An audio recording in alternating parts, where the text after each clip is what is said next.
Buen día, Dios te bendiga. Vamos a orar.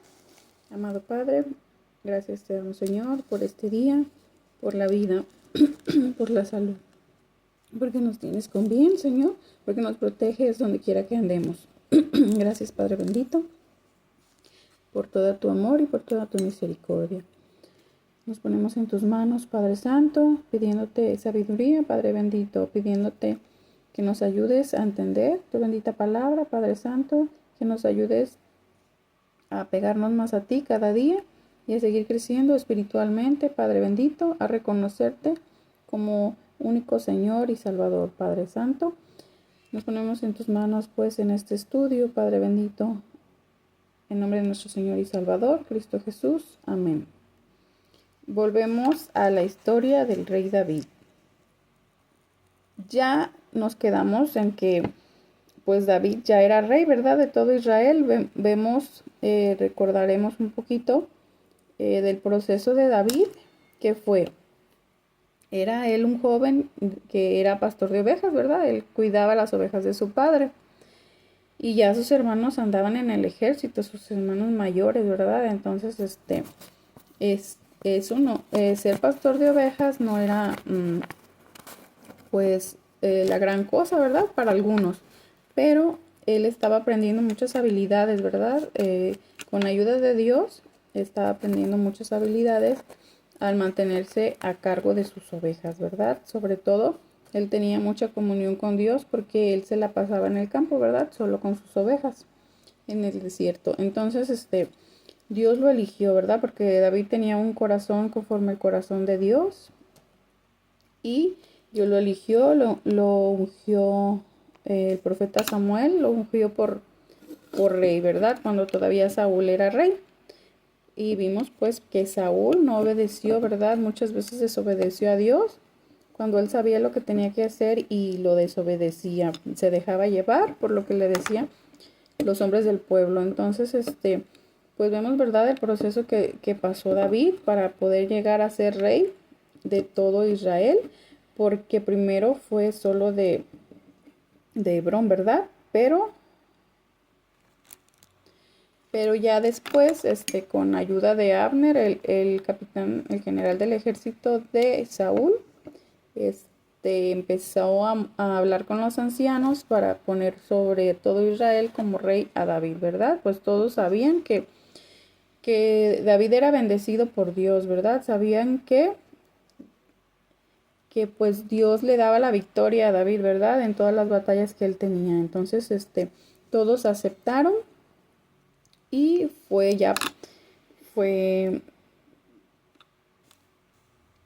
ungido por todos los ancianos de todo Israel. Entonces, de esta manera, pues vemos cómo Dios, ¿verdad? Siempre ayudó a David porque tenía muchos problemas, era perseguido, ¿verdad? Por Saúl queriendo matar a David. Pero pues vemos cómo Dios, lo protegía, ¿verdad? Lo libraba de Saúl. Cuando ya lo encontraba, estaba a punto de, pues decidido, ¿verdad? A matar a David. Algo pasaba siempre, que Dios movía, hacía todo para que Saúl no tocara a David, ¿verdad? Entonces vemos cómo si estamos en obediencia con Dios, podemos ver que Él nos protege, ¿verdad? Aunque tengas el enemigo frente a ti, Él no te hará nada, ¿verdad? Porque Dios es el que todo mueve y el que todo te libra de todo mal, ¿verdad? Y entonces pues vemos a continuación que ya David era rey de todo Israel. Y dice enseguida en segundo libro de Samuel 5:6. Entonces marchó el rey con sus hombres a Jerusalén contra los jebuseos que moraban en aquella tierra, los cuales hablaron a David diciendo: Tú no entrarás acá, pues aún los ciegos y los cojos te echarán. Queriendo decir, David no puede entrar acá. Pues vemos que David iba contra los jebuseos, ¿verdad? Que habitaban en Jerusalén. Pues ya era tiempo, en esa ciudad habitaban los jebuseos, pero era también ciudad que Dios les había entregado a los hijos de Israel, solamente que no sacaron a los jebuseos, ¿verdad? Cuando ellos llegaron ahí. Y ahora pues era tiempo de que David conquistara esa ciudad. Y dice enseguida: pero David tomó la fortaleza de Sión, la cual es la ciudad de David. Y David moró en la fortaleza y le puso por nombre la ciudad de David, y edificó alrededor desde Milo hacia adentro. Y David iba adelantando y engrandeciéndose, y Jehová, Dios de los ejércitos, estaba con él. Pues vemos, ¿verdad? Que David enseguida tomó Jerusalén, y ahí fue donde edificó casa a David, ¿verdad? Que le nombró también la ciudad de David, ¿verdad? Y enseguida dice: y entendió David que Jehová le había confirmado por rey sobre Israel, y que había engrandecido su reino por amor de su pueblo. Pues David entendía, ¿verdad? Dice aquí que David entendía que todo había pasado por la obra de Dios, todo había sido obra de Dios, que lo puso ahí, ¿verdad? Porque por el amor que Dios le tenía a su pueblo, al pueblo de Israel, puso a David, porque lo puso como su representante, y por eso Dios, ¿verdad? Escoge a las personas con el corazón, conforme al corazón de Dios, ¿verdad? Para que hagan la voluntad siempre de Dios. Vemos muchas veces, y aquí enseguida también vamos a ver en la lectura, que David siempre consultaba a Dios, ¿verdad? Para lo de las guerras, siempre consultaba a Dios de alguna manera. Y dice enseguida: y tomó David más concubinas y mujeres de Jerusalén, después que vino de Hebrón, y le nacieron más hijos e hijas.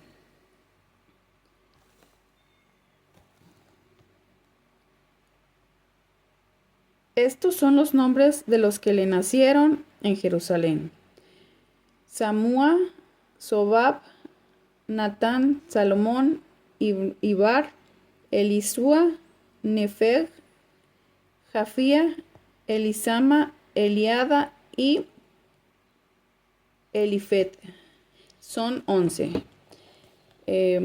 Oyendo los filisteos que David había sido ungido por rey sobre Israel, subieron todos los filisteos para buscar a David, y cuando David lo oyó, descendió a la fortaleza. Pues vemos, ¿verdad? Que ya David en Jerusalén tuvo más hijos, ¿verdad?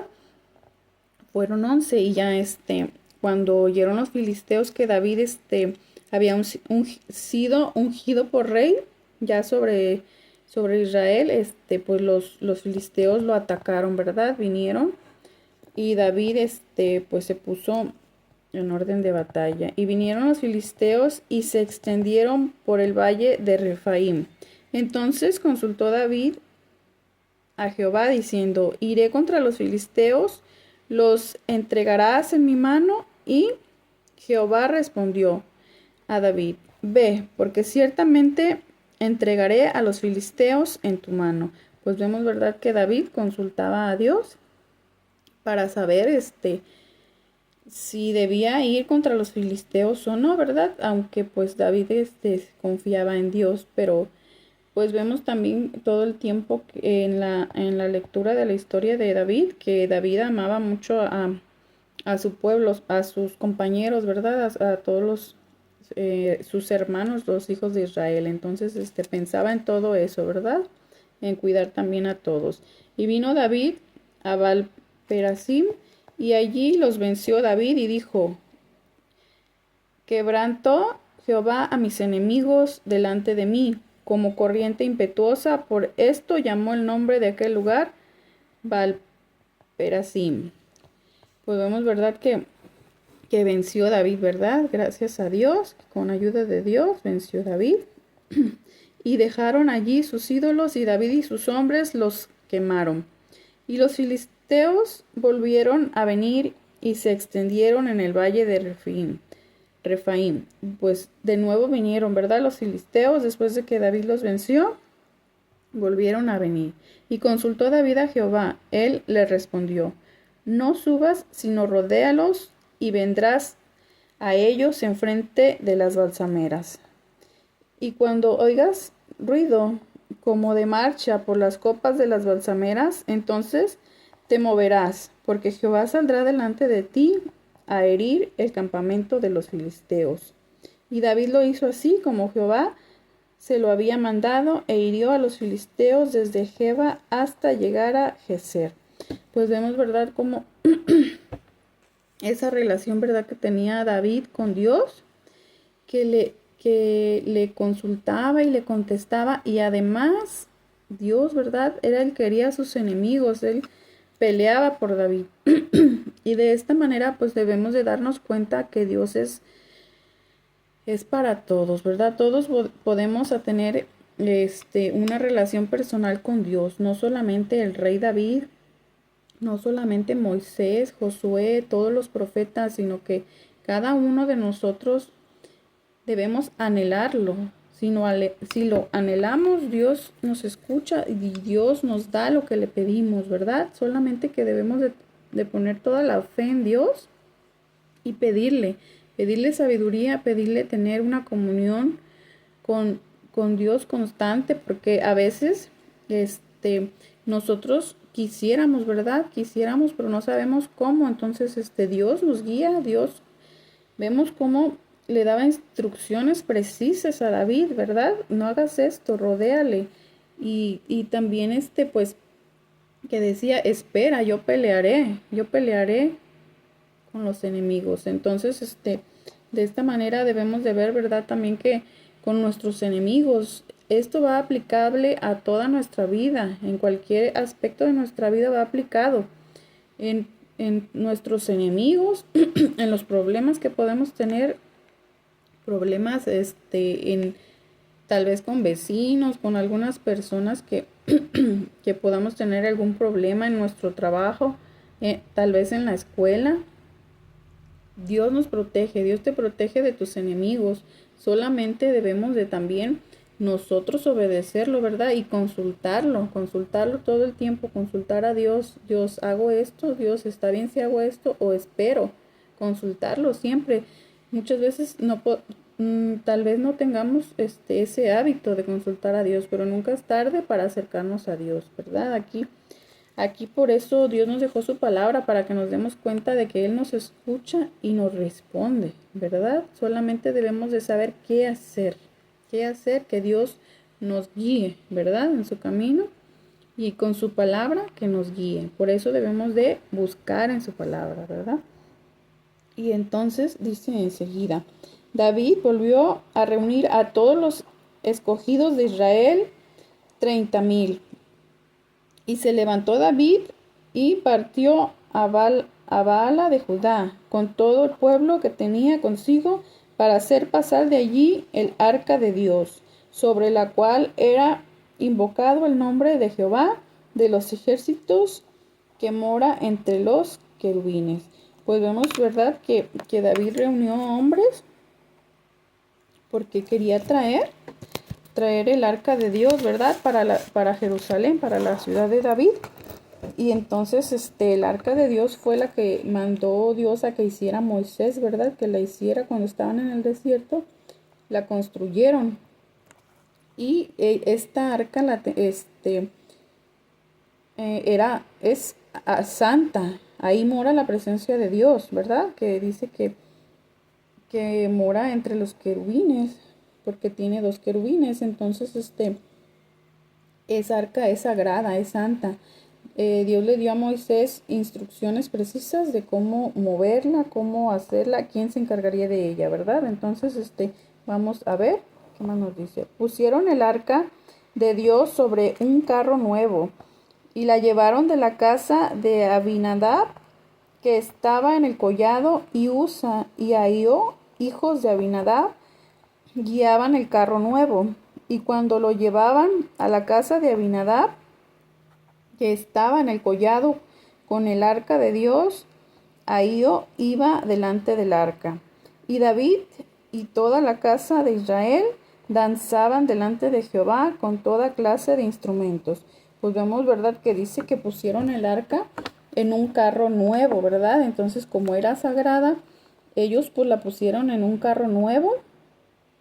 Y iba Abinadab y sus 2 hijos, ¿verdad? Iban guiándola, y toda la casa de Israel, dice, ¿verdad?, que danzaban delante de Jehová con toda clase de instrumentos. Ellos le adoraban, ¿verdad? Danzaban delante de Dios, le hacían honor y honra, ¿verdad? De esa manera le demostraban, ¿verdad?, que estaban gozosos, ¿verdad?, de la presencia de Dios, de que estaban llevándolo, ¿verdad?, con ellos a Jerusalén. Dice, de madera de haya, con arpas, salterios, panderos, flautas y címbalos. Pues dice, ¿verdad?, que con todos estos instrumentos iban adorando y alabando a Dios.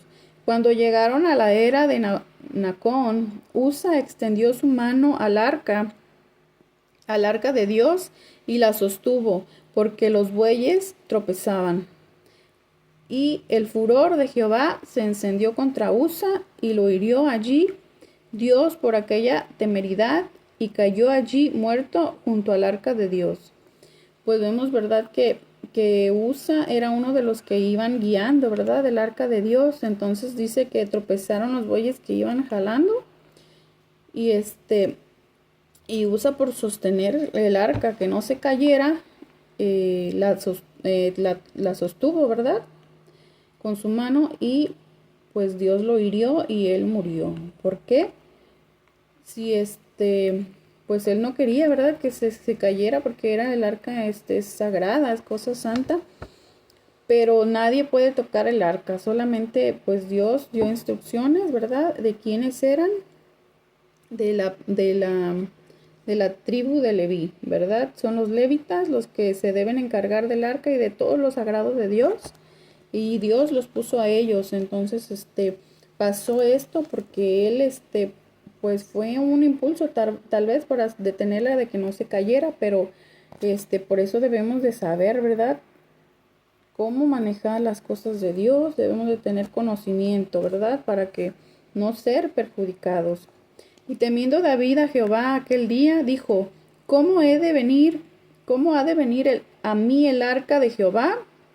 De modo que David no quiso traer para sí el arca de Jehová a la ciudad de David, y la hizo llevar David a casa de Obed Edom Geteo.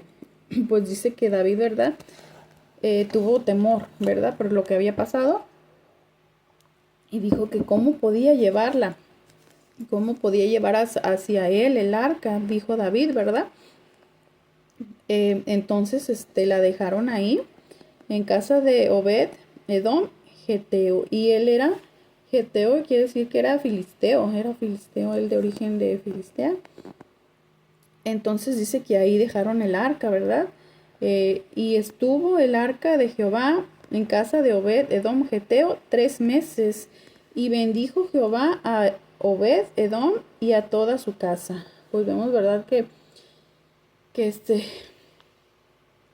bendijo, ¿verdad?, Dios, porque estaba la presencia de Dios en el arca, y la dejaron en casa de este hombre que era filisteo, y lo bendijo. Entonces vemos que debemos de tratar, ¿verdad?, con respeto a las cosas de Dios, y debemos de estar bien informados, porque puede que nos ocurran desgracias y no sabemos ni por qué, ¿verdad? Pues ante Dios no puede haber nada malo, no puede haber pecado ni maldad cerca de Dios, ¿verdad? Entonces todo pecado, toda maldad va a ser destruida cuando se acerca a Dios. Entonces por eso es que pues los demonios son destruidos, ¿verdad? Dios los destruye. Cuando Jesucristo vino, Él los eliminaba, ¿verdad? Los expulsaba de donde ellos estaban, porque la maldad no puede estar cerca de Dios. Y eso pasó. A veces podemos decir, no, pues yo no soy malo, yo no soy un asesino, yo no soy yo no ando haciendo maldades, pero no podemos saber si estamos ofendiendo a Dios con nuestro comportamiento y con con nuestras actitudes, ¿verdad? Con nuestro pensamiento y con nuestro sentir. No podemos saber si no estamos informados y si no hacemos por acercarnos a Dios, ¿verdad? Pero debemos de saber cómo es lo que Dios le agrada y lo que Dios pide, ¿verdad? Porque vemos de esta manera cómo ellos estaban haciendo, pues, era un para bien de todos y para estar cerca de Dios y del arca de Dios, de la presencia de Dios. Y pasó esto, entonces, vemos que Dios nos va guiando, ¿verdad? De una manera u otra. Eh, Dios había dejado instrucciones, ¿verdad? Anteriormente con Moisés todo el tiempo dejó instrucciones y de esa manera aquí seguimos viendo, ¿verdad? En su palabra cómo nos guía a lo que no debemos de hacer, ¿verdad? Entonces, no esperemos a que ocurran desgracias para acercarnos a Dios, para buscar de su palabra y para aprender más, ¿verdad? Sino que de una vez, este es el día de tomar la decisión de acercarnos a Dios y de llenarnos de conocimiento, ¿verdad? Para Dios, hacia Dios, para ver qué podemos hacer para que Dios nos proteja y Dios nos guíe todo el tiempo y para tener todas sus bendiciones, ¿verdad? Entonces, este es el mensaje del día de hoy. Dios te bendiga.